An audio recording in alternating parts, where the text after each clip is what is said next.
On behalf of Harvard Bookstore, I'm pleased to introduce tonight's program with Linda A. Hill and Emily Truelove, discussing their book Collective Genius, The Art and Practice of Leading Innovation.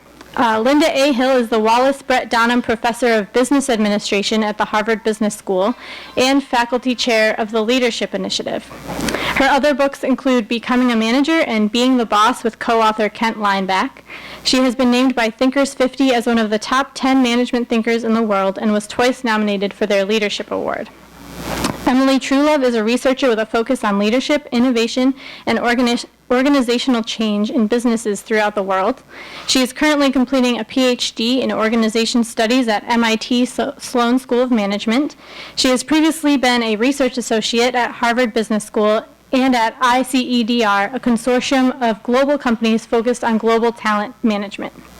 Tonight they'll be discussing their book Collective Genius, The Art and Practice of Leading Innovation, co-authored by Greg Brandeau and Kent Lineback.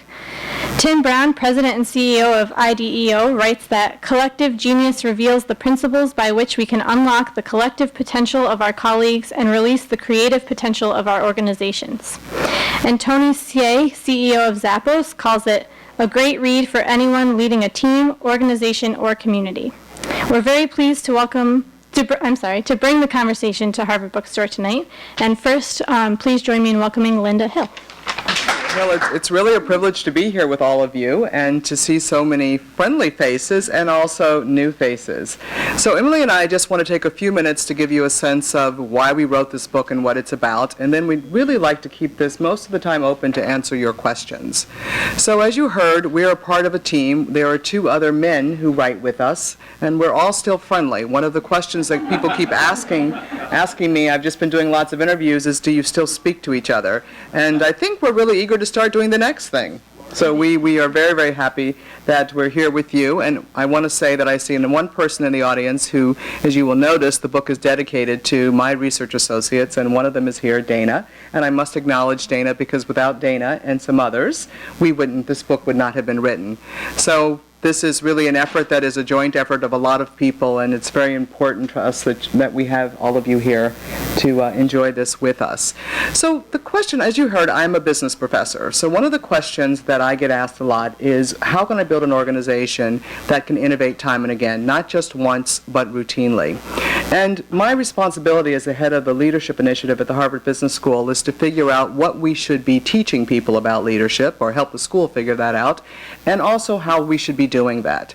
And as I began to get this question about, how can we innovate more, I understood in the business community that's largely because if you want to build a competitive business, you must be able to innovate if you're going to sustain success.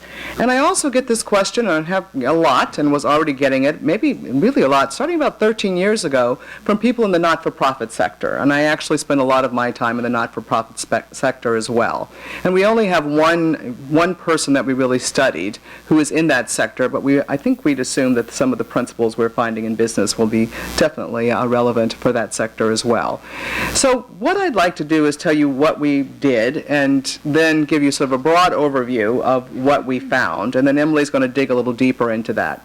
So the question about, there's a ton of research on innovation. And there are lots of books here, and I've written some of them and other people as well, and we always worry about why is there this knowing-doing gap. Supposedly we know all these things, we've done all this research, but still we don't get that many people out there who say, I know how to build an organization that can routinely innovate. And when we begin to look at the research to try to figure out what the answer was to what we should be helping people learn to do since innovations become so important, we discovered, and it was somewhat to my surprise, but it shouldn't be, that the research on innovation is actually quite separate from the research on leadership. And in fact, there have been very little research that looked at the connection between what leaders should do and innovation. It's just sort of two very separate worlds. And I think that's because the academy is quite siloed and quite specialized.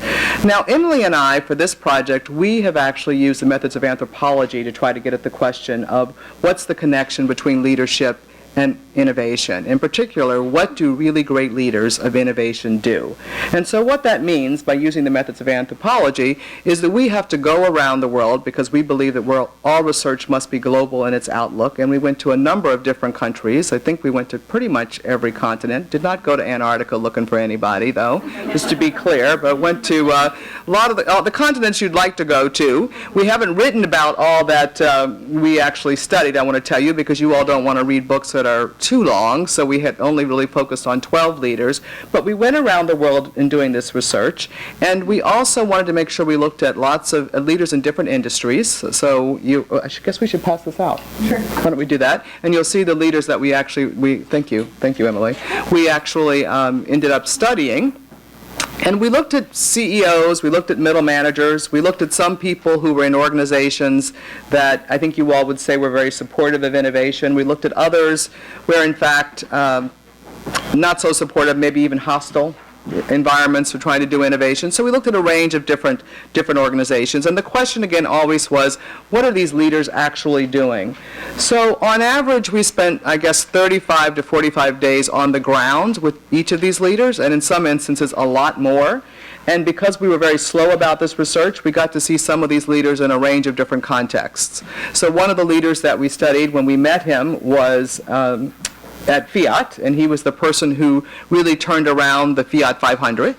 And then he ended up moving to Volkswagen, and he was the chief marketing officer of all the brands, as well as of the Volkswagen brand. And then he had the nerve to move again to be the head of sales and marketing for Audi. So that's an example. So we've been with these people for a long time because we've been pokey. So in many instances, we got to see them doing this in different kinds of contexts. For him, for instance, the first one was a turnaround. And Volkswagen's a very successful company, and it wasn't a turnaround there. It was more about, in some ways, I guess you'd call it a realignment of how to get the marketing group to be as innovative as it needed to be to get done what Volkswagen wanted to get done. So lots of different organizations, and you can see who the leaders are and the organizations are. We have a lawyer. Some of you may think that lawyers aren't creative and innovative, but frankly, what's going on in that particular industry right now, quite disruptive, and you need to figure out some new ways of being successful.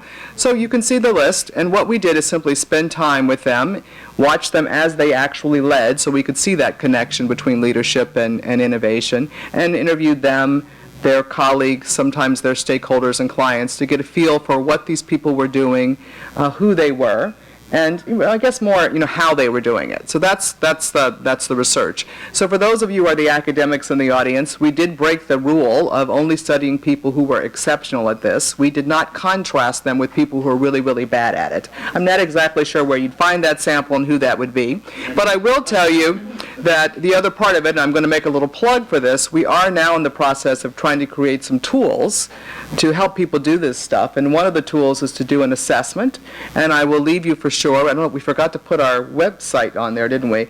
Because there's a survey there if you want to fill it out and get some feel for where your organization is on some of this and your own leadership. We'll give you that so you can do that, and we promise to send you a report back if you give us your email.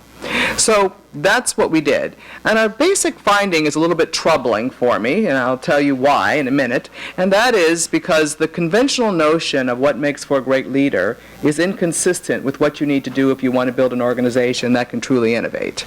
So this is a bit of a problem, since I sit over there at the Harvard Business School, or stand, or whatever, try to help people learn how to lead, and a lot of what we're telling them about what great leadership looks like is inconsistent with building an organization that can routinely innovate.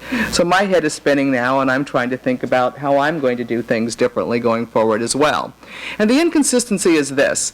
Leadership, the conventional notion tends to be that you should be a visionary. You need to come up with a vision, you need to communicate that vision and inspire people to want to fulfill that, whatever that vision is, or to execute it. And this idea about leadership is one that many of us hold, and many of us in the academy have encouraged you to hold. It turns out that that definition of leadership is very good for a lot of things, like leading change in an organization, but it doesn't lead you to build an organization, again, that can innovate time and again.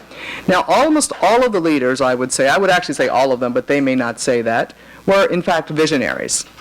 They're thought leaders. They're very, very good at what they do. I wish we could show you a picture of them. You probably recognize, some of you might recognize some of them. But they are visionaries. They are at the top of their game. We were just talking about one who's today in the newspaper, in the New York Times, on the science section. There's Larry because of something else he's done. The man is extremely creative in his team that he works with in his organization. But even though they are visionaries themselves, when they think about their role as leader, that's not the role they're trying to play. In fact, two of them said two things to us. One said, I get depressed when I pick up a book on leadership because it says I'm supposed to have a vision. Since I don't have a vision, I figure, I'm not a leader. Now, this is one of the most exceptional leaders you'd ever want to meet. Bill was the man who ran the infrastructure group of Google and was the person that was able actually to scale that site at the pace they needed to actually let us all do what we want to do on that site without coming down. But he said, I don't lead, I guess, because I don't have a vision. The only reason I took this job is I had no vision. What I love about coming to work is not knowing what you're doing that day and where you're going and what's happening. So to really do what we need to do, the pace and the skill we need to do it, it's not only if you're really innovating and trying to do breakthrough innovation, not only do you not know the answer by definition, you also maybe don't even know the path to get there.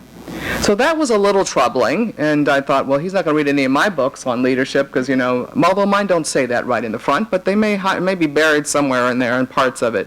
The other thing that another person said to us, and you know what, I work in an organization, if you told people, guess what, I'm the visionary, follow me, they would go out the door and go work at another company. They're not interested in following you any place. They want to play. They want to help create whatever that future is going to be.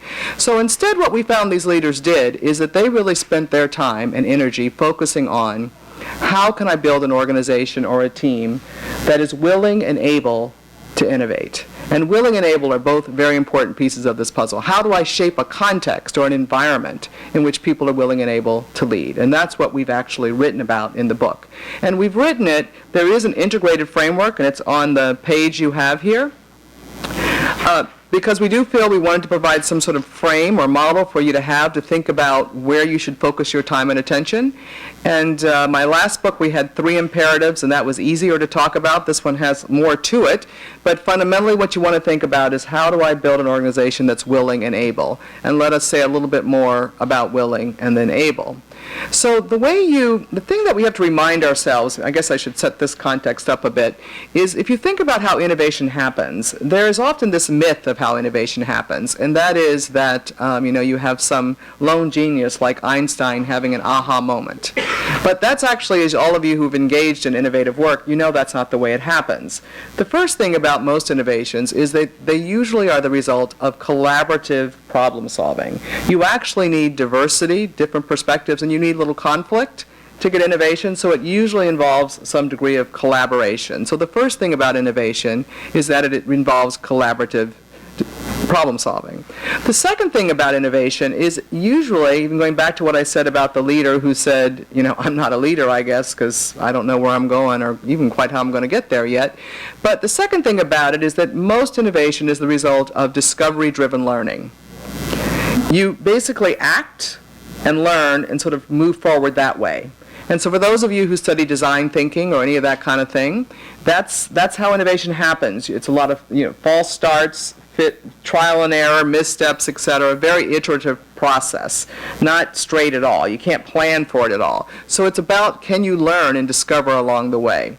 So you have to figure out how to do collaborative problem solving. You have to figure out how to do this discovery-driven learning. And finally, most innovations are really the result of combining ideas. And for those of you who read Roger Martin, often opposable ideas, ones that look like they're in conflict, bringing together those ideas to come up with something new, or taking an old idea and putting it in a new context. Now, the only way you can get that kind of combination done is if you have a decision-making process that allows for it, where you can actually do integrative decision-making.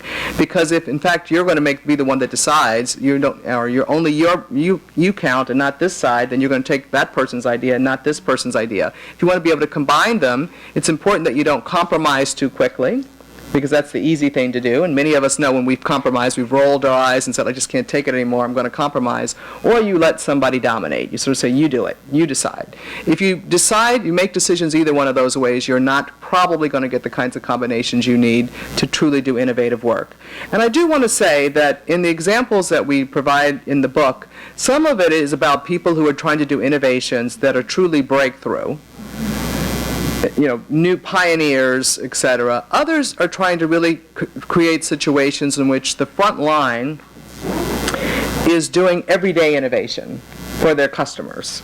So really we have a range in here. So the difference between making a Pixar movie, and I just had the privilege of being there a couple weeks ago without you. I apologize. They did say hello.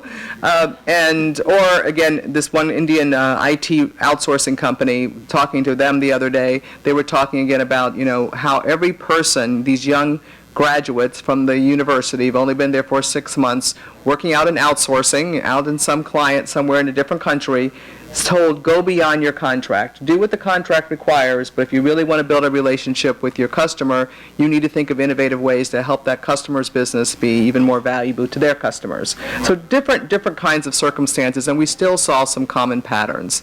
And the first thing we saw in terms of a common pattern is just to remind ourselves that innovative work is really very hard. And it can also be quite scary. So one of the people we had the privilege of studying, who actually designed our book cover for us, he's a rock star designer who works with Renzo Piano. He did to do the California Academy of Sciences building, for instance, a man who's really, really good at what he does. And he talks about how he's bearing his soul when he does his work, how he gets really scared when people look at it and they're going to judge it, and the anxiety he has, because when you're really pushing yourself and doing real hard, innovative work, it takes a lot out of you emotionally and intellectually.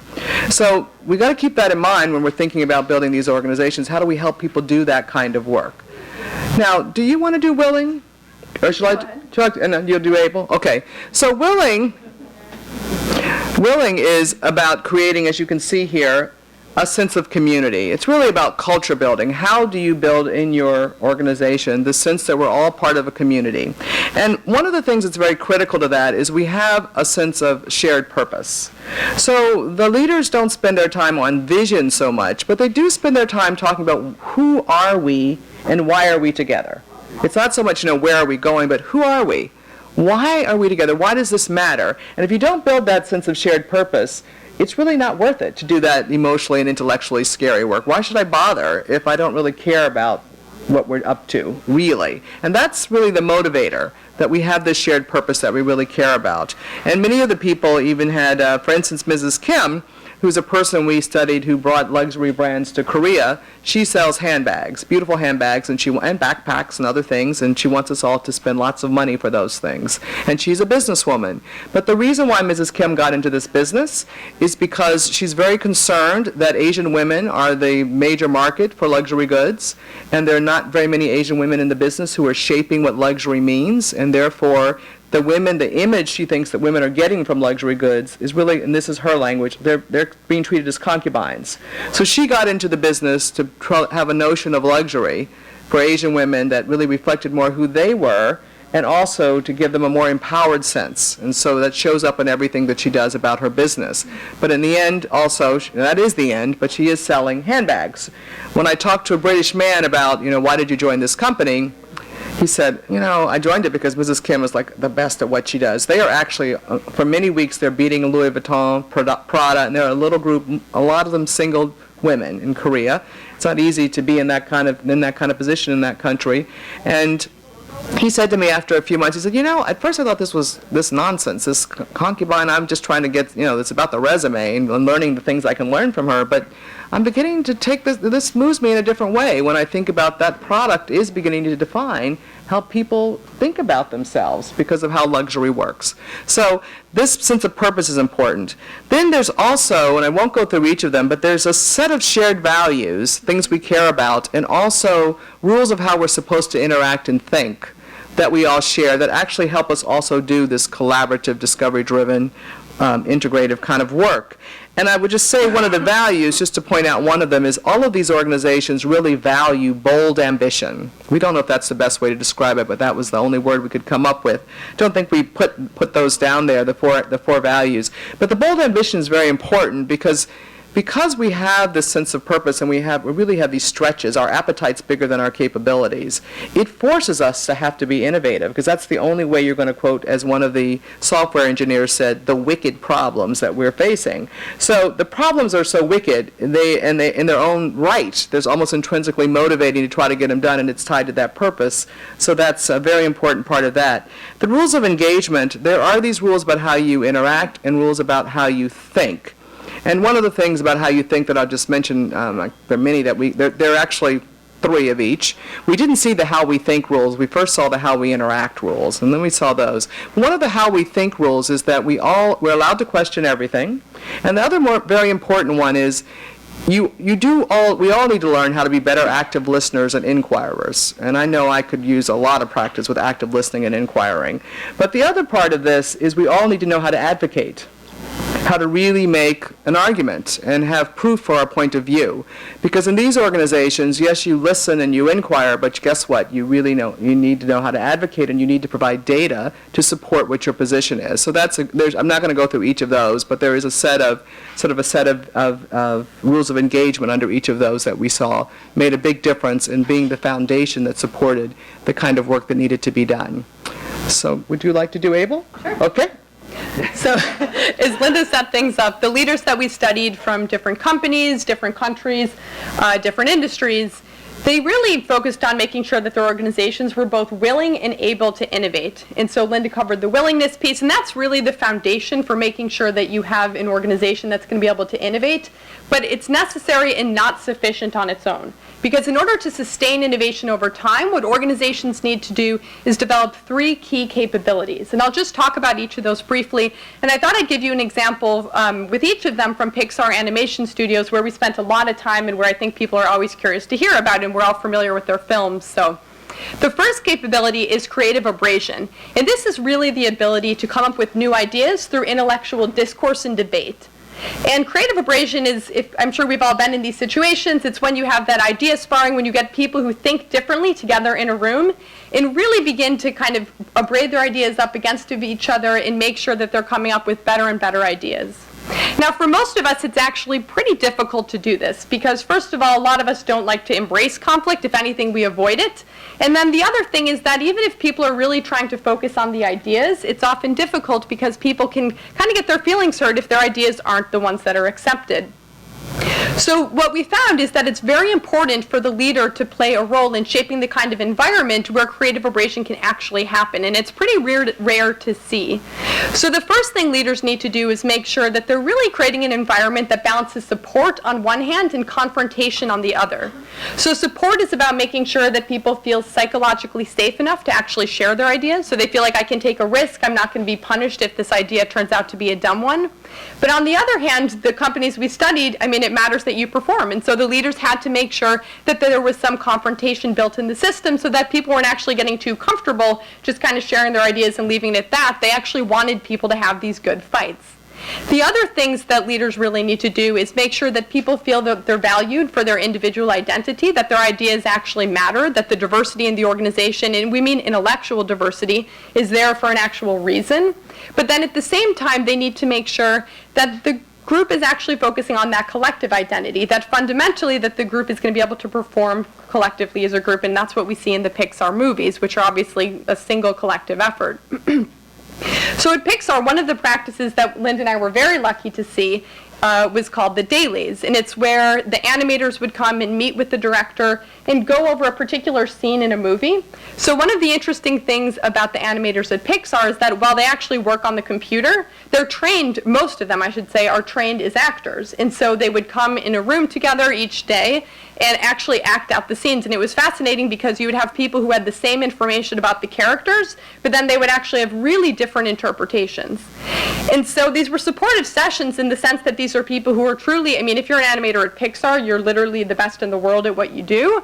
But, I mean, it can be a little bit competitive. On one hand, people were very excited to hear their colleagues' ideas, but on the other hand, everybody wanted to have their idea be the one that was ultimately used in the film. And so these sessions had the potential to be very dysfunctional if they happened at a lot of the companies that I think a lot of us are familiar with. But at Pixar, what the director was actually able to do is, again, kind of shepherd this context where animators felt like, okay, I can share my idea, people are actually going to listen to it, I'm going to get some feedback on it, I might end up in a slightly different place than where I was initially when I came into the room. And great if my idea is accepted and it's in the movie and I can kind of point to it to my friends, but if it turns out it's not accepted, I feel like I had a hand in this process, and when I'm watching the movie, I still feel like I played a role in this scene. And so that's the kind of thing, when we talk about creative abrasion, that you need to create this special environment that really balances these different tensions. The second capability that we discovered to be really important is one that we call creative agility. And this is about making sure that your organization can experiment, so that you can kind of quickly come up with new ideas and pursue them, reflect on them by collecting data, and then adjust yourselves accordingly. So again, this is difficult to do. A lot of people, I know myself, feel kind of more comfortable with a classic project management situation where you have a clear end date and you have clear interim deadlines. Everybody knows what role everybody's playing. But the reality is that, as Linda said, with innovation, if you don't necessarily know where you're going or how you're going to get there, it's not particularly productive to use kind of classic project management in getting, for example, a Pixar movie done. And this is why, again, at Pixar, what the leaders focused on, and we saw this broadly in the organizations we studied, is really making sure that on one hand you had an environment that was really supportive of learning and development. So making sure that people could continually test out their different ideas, really had the bandwidth to learn. And at the same time, they needed to make sure that, this goes to kind of the harnessing piece, that people were focused on performance. Because after all, these are businesses, even a place like Pixar. The leaders also needed to make sure, for creative agility, that on one hand the organization had enough kind of room that people could really improvise. If they came up with a new idea for even a new product line, service line, they would actually have the ability to kind of run with it. But at the same time, the leaders needed to make sure that there was enough structure in place so that the organization didn't just degenerate into chaos. And so at Pixar, it takes 5 years and 200 to 300 people to make one of those films that we watch in a quick 2 hours. And so they liken it there. Many people told us that they kind of think about it as making a Pixar film is like jumping out of an airplane and putting together a parachute on the way down before you hit the ground. And kind of hitting the ground is like hitting the deadline when there's hundreds of millions of dollars riding on the movie coming out on time and all the associated merchandise, etc. And so one of the things that I didn't appreciate about the Pixar movies until we spent time there is that each of them really pushes the boundaries of what's technologically possible. So at the start of a movie, you have a kind of a kernel of an idea for a story, and it's fleshed out to a certain extent. But until people actually begin really working on the movie, it's not really clear exactly how the story is going to unfold. And often, it's not really clear what technology you're going to need to get that director's vision up on the screen. So one of the things that's very, very difficult to do in CG movies is to get hair or fur actually looking right and not looking crazy. So for Monsters, Inc., Sully, the blue monster, I don't know if people remember him, but he was an absolute nightmare to actually get looking right. His hair was either kind of falling completely flat down, like it was being pulled by gravity, or it was sticking straight out. It just looked completely wrong. Obviously, this was a big problem for Pixar because this was one of the stars of the show. And Pixar said, we still want to try to do this movie because each time we're going to try to really push the bounds of what's possible. So a group of, I think it was nearly 24 people were working. These were computer scientists, animators, people who were trying to figure out how can we actually get Sully to look okay on the screen. And they took months doing this. And as time ticked on, the leadership at Pixar said, look, we know that this is a problem that literally nobody has ever tackled before in CG movies. We're going to give you the time to really kind of experiment with doing it right. But as time ticked closer to the release date, the leadership had to really kind of focus more on that harnessing piece and said, look, we got to get this out by the deadline. You're going to need to perform here. And at this point, they actually, in putting in that kind of constraint in the structure, the people who were working on this were actually able to, they were kind of forced to come up with a jerry-rigged solution so that the hair looks fine in the film and it looks good actually, but it turns out that kind of in the background, if you looked at the code of it, it's like a complete mess. It's not something you'd talk about at a conference of here's kind of a best practice of how to do fur, but it looked great and it got the thing done. And actually it was funny because when Linda and I were at Google interviewing some people shortly after kind of hearing about this story from Pixar, we ran into some top people at Google who were like, when we saw Monsters, Inc. in the movie theater, we could not believe that they had actually figured out how to really get Sully's fur done. So it was truly a very difficult problem that engineers were impressed to actually see this done. The third capability, just quickly, is creative resolution. And this is about figuring out how to create integrative decisions that really combine sometimes even opposing ideas. So Linda talked a little bit earlier about how often innovation's really about not taking option A or option B, but how do we create an option C? And that's really what creative resolution is about. And of course, on one hand, it requires that leaders make sure that all the ideas in an organization actually get out on the table so they can be considered. But on the other hand, it means that somebody actually needs to do that hard work of figuring out how are we going to integrate these so that it's not just kind of a chaotic set of ideas, but something that looks integrated. So again, at Pixar, one of the things that's unique about the studio is that everybody inside of Pixar, everybody who works there, whether you're a cook in the kitchen or an animator or a lighter, you're allowed to give notes on the movie. And this is very different from how things work traditionally in Hollywood. Typically, the kind of suits run the show, even the creative decisions. At Pixar, the creatives run those decisions, but also they really seek input from people all over the studio. This is actually really rare. So one of the good things that creates is you get all kinds of ideas on a movie coming from all kinds of people with different perspectives. But then the challenge is, okay, how do we take all of these different ideas and figure out how to really integrate them? Is one of the directors said, a movie has tens of thousands of ideas in it, and so the challenge is to figure out how can we actually kind of integrate this so that it's kind of a singular piece of work. So that's the process that the leaders there have to go through, and they again make sure that they get those ideas on the table, and at the same time the directors in concert with others at the studio kind of sift through those ideas and make sure that at the right time they're kind of integrating them. So again, these are the three organizational capabilities. I talked about Pixar, but we saw them happening in the law firm, at an Indian IT company, at this Korean luxury goods company, so truly at companies all over the world. And that's kind of the core of the finding, the willingness and ability. And I think, Linda, do you have any other things to add? Or? No, I think that why don't we take questions? Sure. Should we? Does that make sense? That sounds good. Okay. What you? Yeah, I'm going to try to turn on this microphone. Okay. Yes. Yeah. The not-for-profit one that we actually describe is the Acumen Fund. It's a social enterprise organization led by Jacqueline Novogratz. And what the example we use there actually is less, what we studied there, just to tell you, than the not-for-profit is how do you develop leaders like this and who can do this. And what we looked at, so the example that we have, and I think they use very similar processes that were described, but what we wanted to look at is how do you really create people that can do this. And so they ended up wanting to really work on creating an ecosystem. If you're trying to deal with a social issue in a community, it turns out that to deal with education, for instance, or doing with a health issue, it might also deal with education, nutrition, etc. So they began to do their leadership development regionally, not just one individual. You bring a cohort of people in who are working on the related social services to get this done.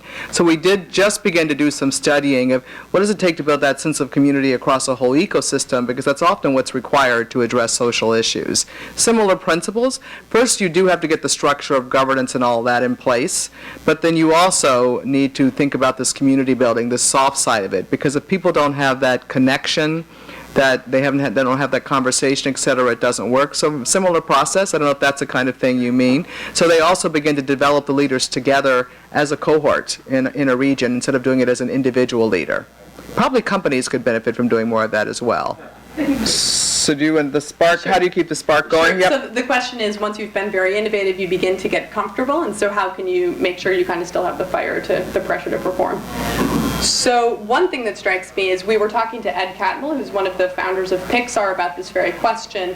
And I think it starts with actually being just aware of the fact that any company that's kind of in its heyday is probably ultimately going to have its decline. I mean, he talked very frankly about, we've been very successful. We have the best track record, both financially, artistically, technically, of any movie studio in history. But at the same time, so they're located in Northern California. He says, I've seen all these companies in Silicon Valley once be in this position and then fall. So I think he was just kind of aware of we need to make sure that we're constantly looking. He didn't use our exact language of willing and able, but we need to constantly make sure that we kind of have this community, which is of course going to evolve, but that it remains kind of some of these core values that we have, and that also we need to keep working on these capabilities. And I think part of it is kind of continually having really bold, as Linda said, kind of a bold ambition for what you want to accomplish, because if you keep kind of pushing the bounds of that, that kind of puts you on the good track. Yeah, and it's interesting. Actually, Pixar did not make the date. They don't have a movie this year.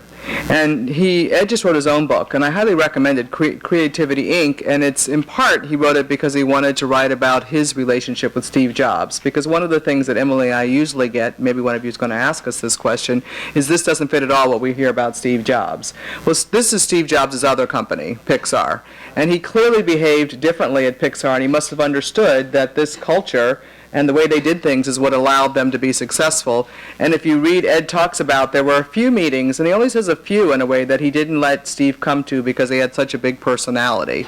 But otherwise, it sounds like, I've never been to Apple really, so I don't know how that really worked.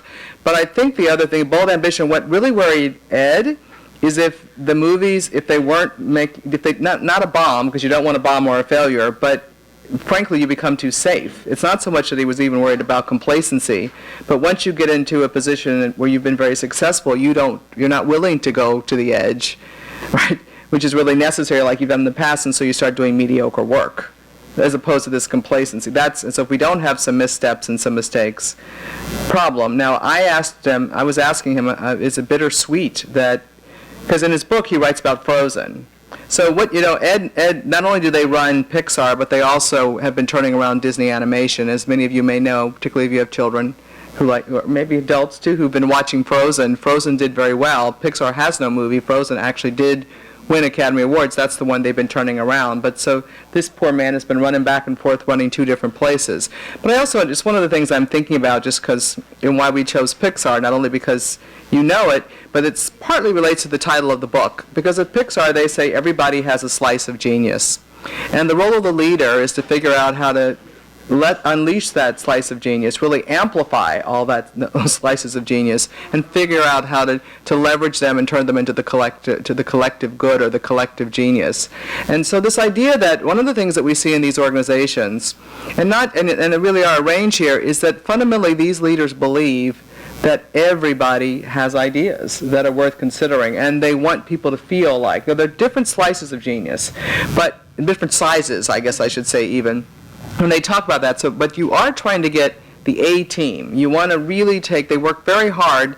As Emily said, if you're going to have the man who makes the hamburgers gets to do notes, that person also gets interviewed to make sure they actually fit the culture of what they're trying to get done there. They don't, everybody counts, and Pixar has very, very long credits, and you will notice that even the babies that are born while the movie's being made are on the credits as well. So it's a long list because they have a very collective notion of what's happening. And they're, to some extent, they're probably one of the, I don't know that they're most extreme, though, because I guess Pentagram, in another way, this is a partnership that's based on on two principles, equality and generosity. And it's a partnership with no junior or senior partners. They all get paid the same. And again, very, very good at what they do, but why are they willing to do that? Because in that kind of environment, you can have more impact and you can actually make your own work better. He's been getting it lately, I guess. If you read his book, he's very worried about that. One of the things he talks a lot about, how do you get candor? So, Emily talked about creative abrasion. How often do we really tell people how we really feel about their ideas? Now, again, not because I think we don't want to hurt their feelings or if there are power issues. The other thing that you want to worry about is expertise gets in the way of this as much as hierarchy. So if someone's supposedly the expert, then you don't want to take the expert on, right? And the expert's usually the one who's most wedded to the status quo, almost by definition, as opposed to doing it in a new way. So in these organizations, we actually try to create that more inclusive. One of the things that one of the leaders said is, one of your most important roles is to make sure that the minority voice gets heard in any given situation. So I think it is the leadership. This is what we were trying to look at. What do these leaders do? Now, the other one thing I want to say that strikes me about what you're saying is that as one of the leaders described, and maybe I just thought of something else. You want to tell Greg's story? But anyway, so one of the, no, we'll have to think about it. We will. But he one of the leaders said, sometimes I feel like I'm riding bareback on a herd of wild horses. When most people think about leadership, and if you're being effective at it, you don't necessarily want to feel like you're riding bareback on a on a herd of wild horses. And so in fact, many organizations, I think, if you're going to have it, you're only going to have one or two wild horses. I mean, a couple of my colleagues have written articles about too many cooks in the kitchen, that maybe you only want to have one genius or two, but you have too many, like how you're going to make these decisions and do that. These are organizations where they try to attract all that talent, and then you have to create this environment that we're describing here that allows you not to have the too many cooks in the kitchen, but rather the cooks really do feel like they can work together, and they'll be better off if they do that. So I don't know, maybe a little, Greg's story is on YouTube when you talked about dealing with missteps.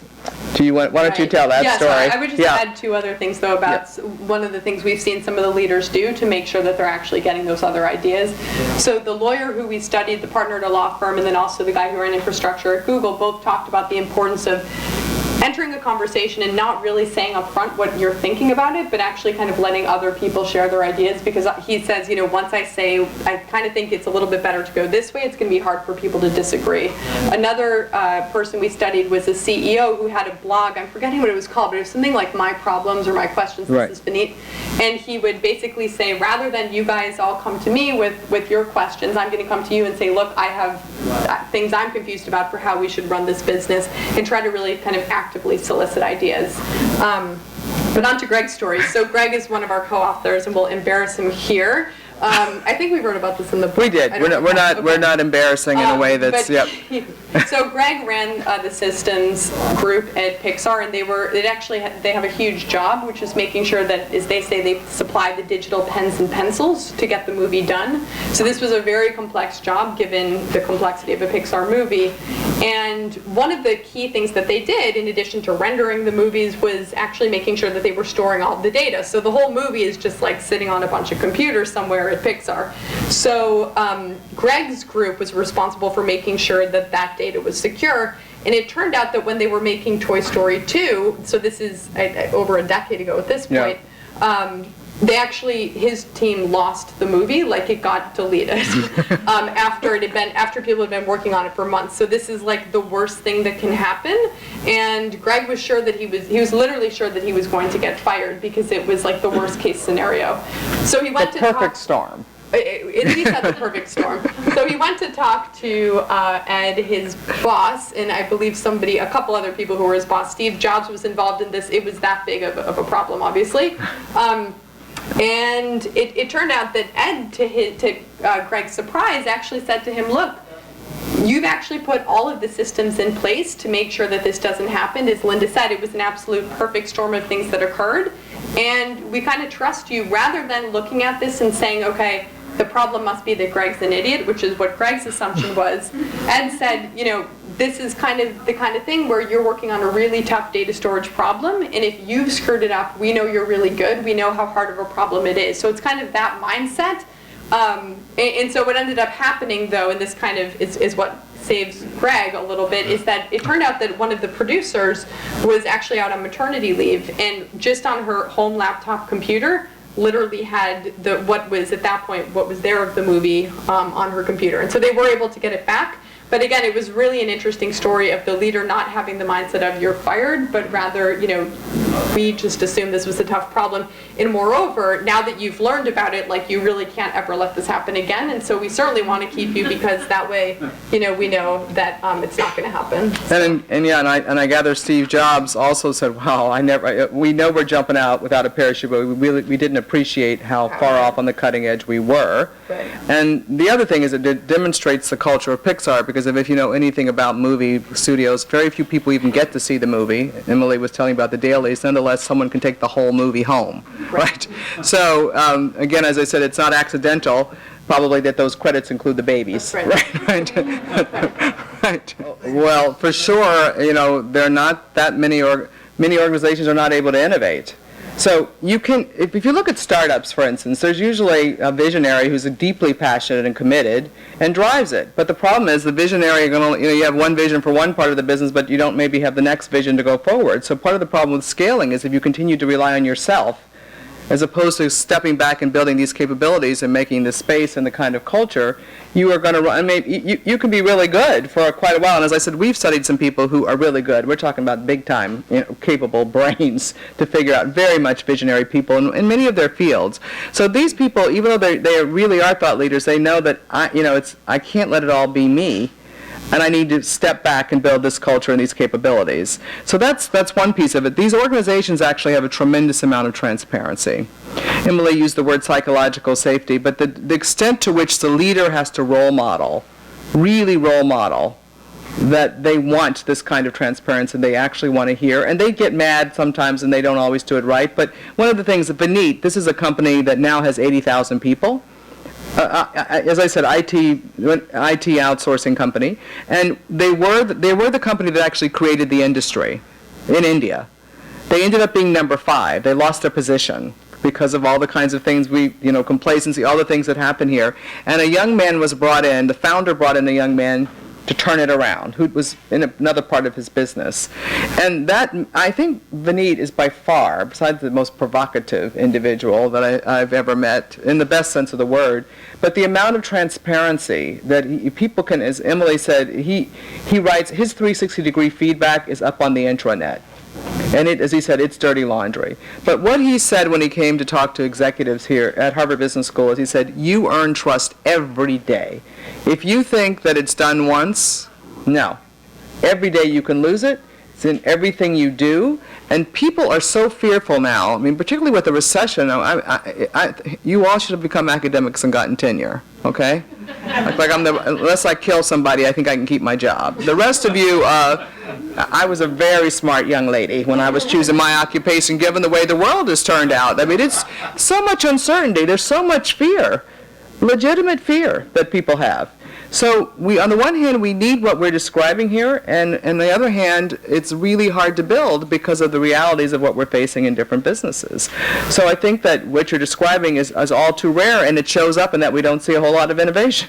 I mean, seriously. And Emily, I don't know if you had a point of view. On this, well, the only other thing I'd add about HCL is actually we started looking at them around 2007, and then I think between like 2008, 2011, they actually didn't lay off a single employee that whole time, going back to they had this policy called employee first, customer second, that they believed was really important to making sure that they could do the most innovative work. And therefore they decided we're going to actually kind of stick with this. So I think part of it is also figuring out what are those core values and then actually living by them, which is hard to do, but people like Vineet really do set the example. In addition to putting his own 360 up on the intranet for everybody to see, he asked all of his top managers, I think the top 100 or even 1,000, to do the same thing. So making sure that others do it too. Yeah, and actually, one more? Okay. Yeah. Can I just make one, because I know we're recording this, one of the things he did is they didn't leave anybody behind. So some people did move to different jobs and things, just to be clear. So it wasn't as if they could keep it, they had to make tough choices, but it was very transparent. And someone asked me this question about the layoff and so on, but he said to them, do not worry, all that energy you're going to use worrying about whether you're going to lose your job or not, if you put that towards meeting the needs of our customers, that's how we'll guarantee that we all keep our jobs, or we all have reasonable work to do. So they made some other choices. And I think that's, and I think, again, a whole range of different businesses, IBM's a big company. The person we actually looked at was responsible for the acquisitions of new businesses for IBM, and there's 400,000 people. Now, we're only looking at him in one piece of the puzzle, and he was actually testing whether or not what the CEO was saying was true by trying it out in his group to see if it would really work. And, or whether, they'd get stomped on a little bit, and it actually did. They were able to play it off, but there was a lot of frustration. You do need to keep it at a human scale. That's what we were told. So they break things down into smaller pieces when they're doing the work so that you feel connected.